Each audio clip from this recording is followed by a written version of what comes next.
Welcome back to my channel. So, today, tuturuan ko kayo kung paano mas mapaganda yung flashcards nyo using Photoshop. Okay? Are you ready? Teka.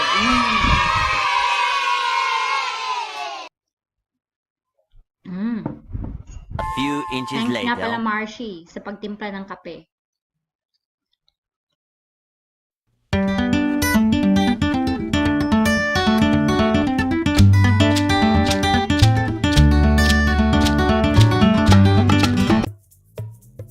Today's tutorial, tuturuan ko kayo kung saan pwedeng maka-download ng mga frames or borders na gagamitin sa flashcards.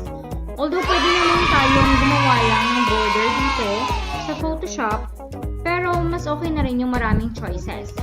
Okay, let's go to Google and type colorful frame. And then click lang natin siya. Ngayon, sa paghahanap natin ng border, dapat huwag masyadong malapad. Kasi baka instead na makita yung vocabulary word na i-present mo, hindi na. Kasi mas malapad pa yung border kaysa dun sa word or picture. Okay? Tapos huwag kayong naghahanap or huwag niyong gagamitin yung may mga watermark.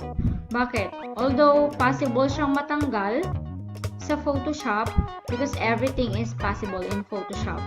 Pero, mas okay na rin yung clear. At saka yung hindi masyadong pixelated para catchy sa mga bata. So, tingnan natin to. Ayan. Tapos, click lang natin yung visit. Click ulit. Right click. Save picture as. Okay. And then, punta tayo sa Photoshop. Control N. International Paper, A4. Okay. Control plus para lumaki yung paper. Control O to open an existing file. And then open. Control A, Control C, and then Control V para ma-paste. Tapos, ayan. Yan na yung border natin. Kuha muna tayo ng guide para malaman natin kung saan yung center.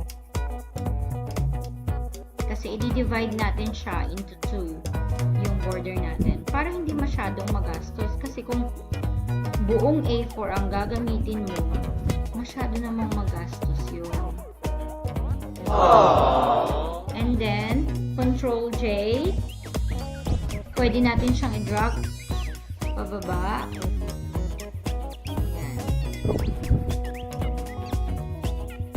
Adjust lang natin siya. A few minutes later.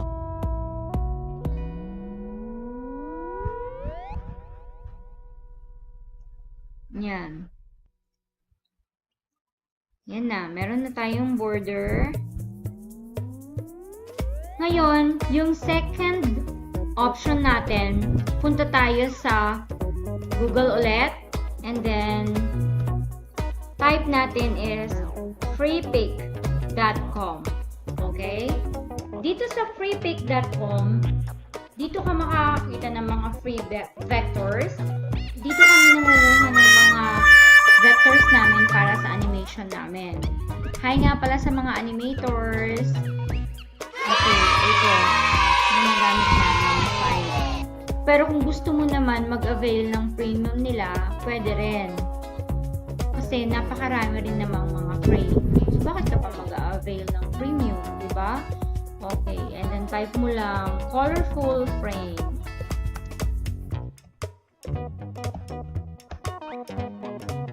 Yan.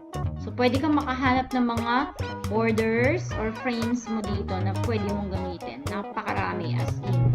Napakaraming free. Okay? Hanap lang. And then, dapat kung, halimbawa, ganito. Ayan. Pwede yan. Ito, pwede siya. Dapat, kapag gagamitin mo tong site na to, meron ka dapat application na Adobe Illustrator. Ito. Kasi, dito natin siya i-open. So, yun. kapag may time ako next time, tuturuan ko kayo sa ng basic sa Adobe Illustrator. Okay? Sana meron kayong natutunan today. Bye-bye!